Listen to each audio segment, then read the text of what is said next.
Assalamualaikum warahmatullahi wabarakatuh. Halo teman-teman semua, perkenalkan nama saya Niken Raidina Laksmi Timur, mahasiswa Universitas Tidar, program studi S1 Pendidikan IPA, NPM 18103030308. Di sini saya akan menjelaskan materi IPA terpadu mengenai tanah dan keberlangsungan kehidupan. Untuk lebih jelasnya, simak video berikut ini, teman-teman.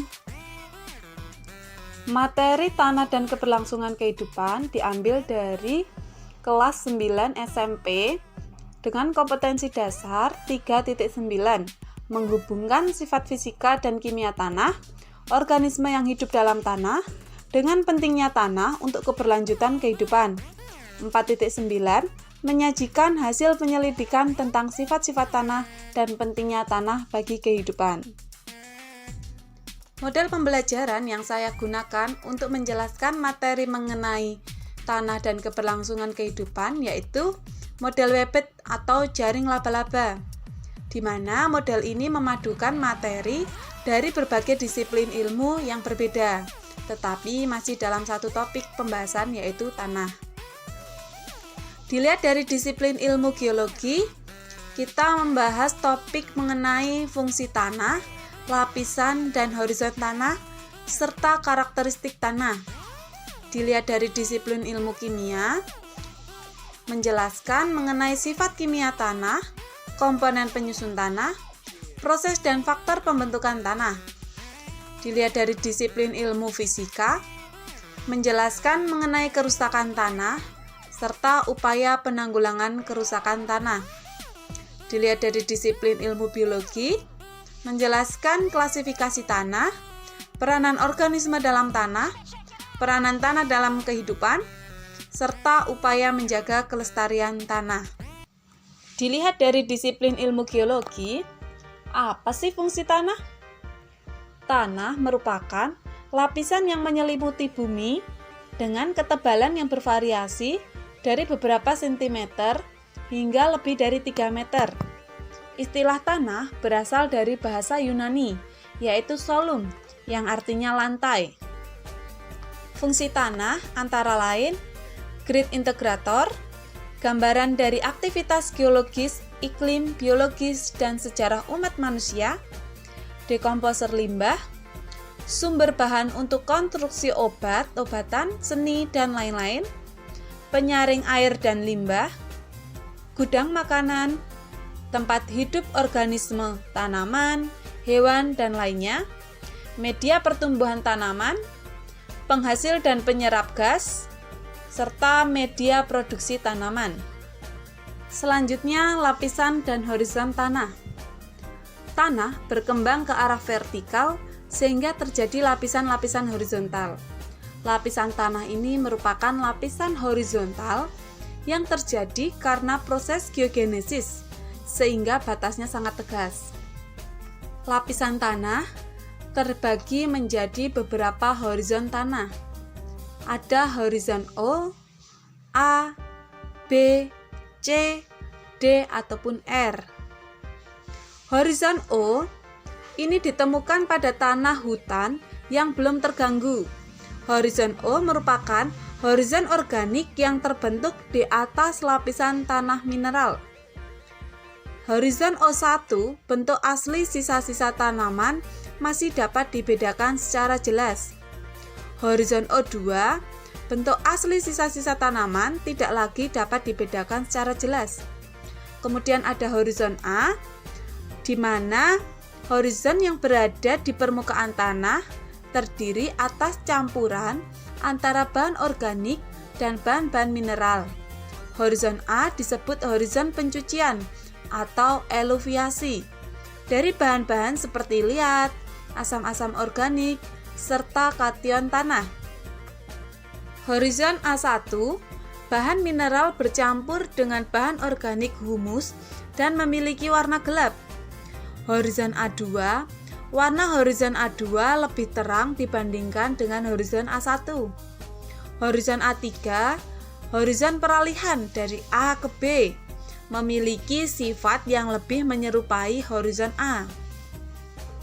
Horizon B merupakan horizon penimbunan atau iluviasi bahan-bahan tercuci dari horizon A.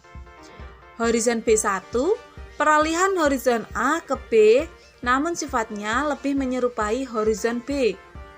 Horizon C lapisan bahan induk tanah yang mengalami pelapukan.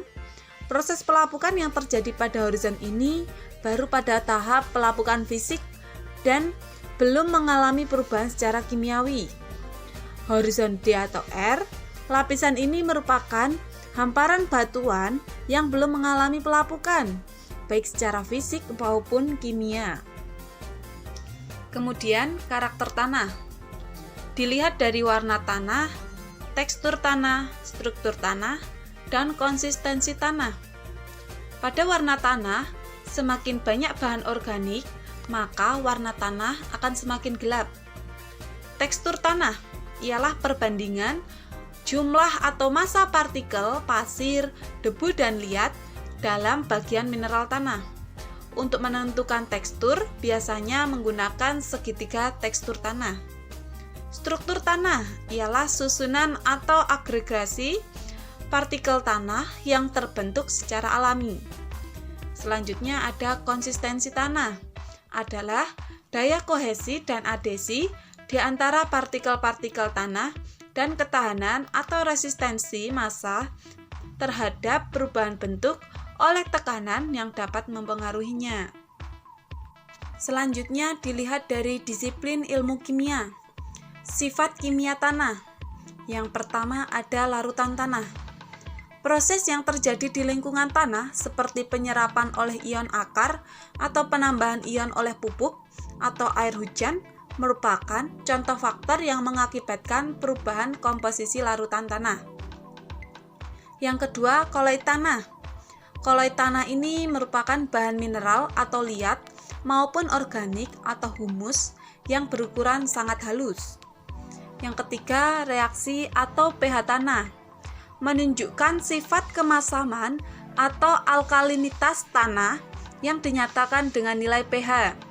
Nilai pH merupakan jumlah konsentrasi ion hidrogen di dalam tanah.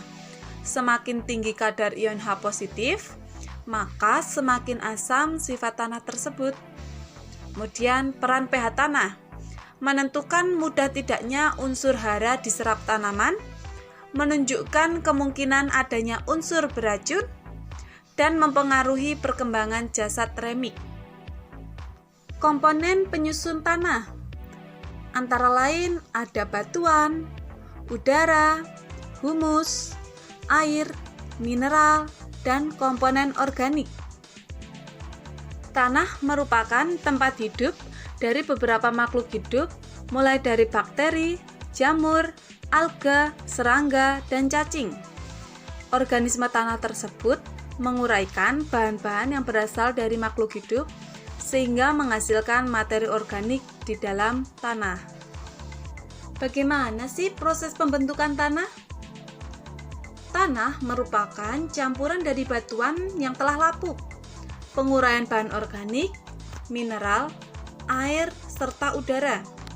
Tanah terbentuk karena pelapukan fisik, kimia, dan biologis. Faktor fisik yang mempengaruhi pelapukan yaitu iklim, sinar matahari, curah hujan yang mempengaruhi suhu bumi, sehingga mempercepat pelapukan batuan. Pelapukan biologis dibantu mikroorganisme, tanah, dan tumbuhan. Faktor lain yang mempengaruhi pembentukan tanah yaitu tipe batuan, topografi, atau relief tanah suatu daerah.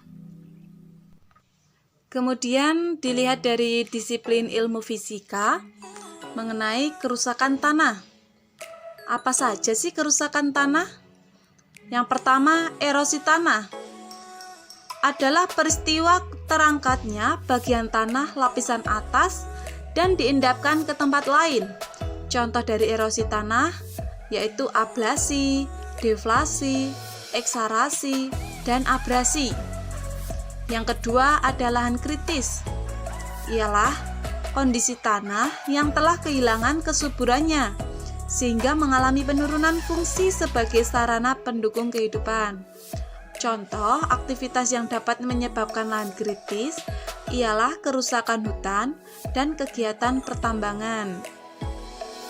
Yang ketiga, pencemaran tanah merupakan gangguan keseimbangan pada tanah yang diakibatkan oleh manusia, masuknya polutan hasil kegiatan manusia. Polutan memiliki sifat tidak dapat diurai oleh bakteri pengurai. Jenis polutan tanah antara lain limbah domestik, contohnya bungkus deterjen, air bekas cucian, dan masih banyak lagi. Selanjutnya ada limbah industri dan limbah pertanian.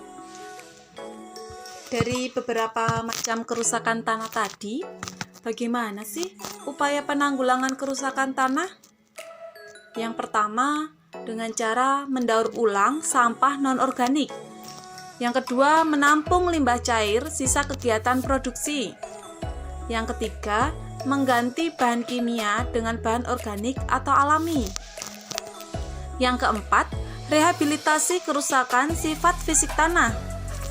Yang kelima, rehabilitasi kerusakan kimia dan biologi tanah. Yang terakhir ada remediasi pencemaran tanah. Dilihat dari disiplin ilmu biologi, ada klasifikasi tanah. Salah satu sistem klasifikasi tanah yang dikembangkan di Amerika Serikat dikenal dengan nama soil taxonomy. Sistem klasifikasi ini menggunakan 6 kategori, antara lain ordo, subordo, grade group, subgroup, family, dan seri. Ordo dibedakan berdasarkan ada tidaknya horizon penciri serta jenis dari horizon penciri tersebut. Subordo dibedakan berdasarkan perbedaan genetik tanah, misalnya ada tidaknya sifat-sifat tanah yang berhubungan dengan pengaruh air, rejim, kelembaban, bahan induk utama, dan vegetasi. Grid group dibedakan berdasarkan perbedaan jenis, tingkat perkembangan, susunan horizon, kejenuhan basah, regi suhu, kelembaban, serta ada tidaknya lapisan-lapisan penciri lain. Subgroup dibedakan berdasarkan sifat inti dari grid group dan sifat-sifat tanah peralihan. Family dibedakan berdasarkan sifat-sifat tanah yang penting untuk pertanian dan engineering, misalnya sebaran besar butiran, susunan material liat, rejim temperatur.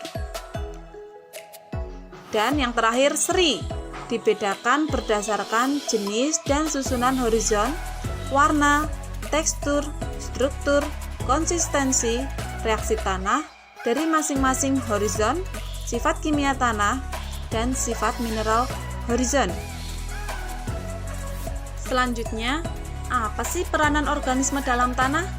Dan apa sih peranan tanah untuk kehidupan? Peranan organisme dalam tanah, yang pertama dekomposer atau pengurai bahan organik yang berasal dari sisa makhluk hidup. Yang kedua, bereaksi kimia dalam tanah. Yang ketiga, pengurai polutan dalam tanah. Yang keempat, organisme tanah mempengaruhi tekstur tanah. Yang kelima, pencegah penyakit tanah. Yang keenam, pengatur kegemburan dan struktur tanah.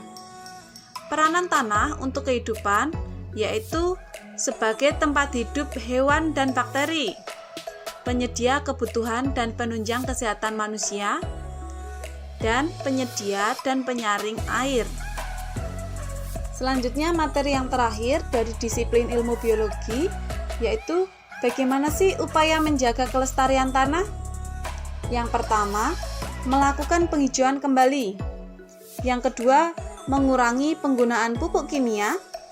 Yang ketiga, mengolah lahan miring untuk mengurangi erosi.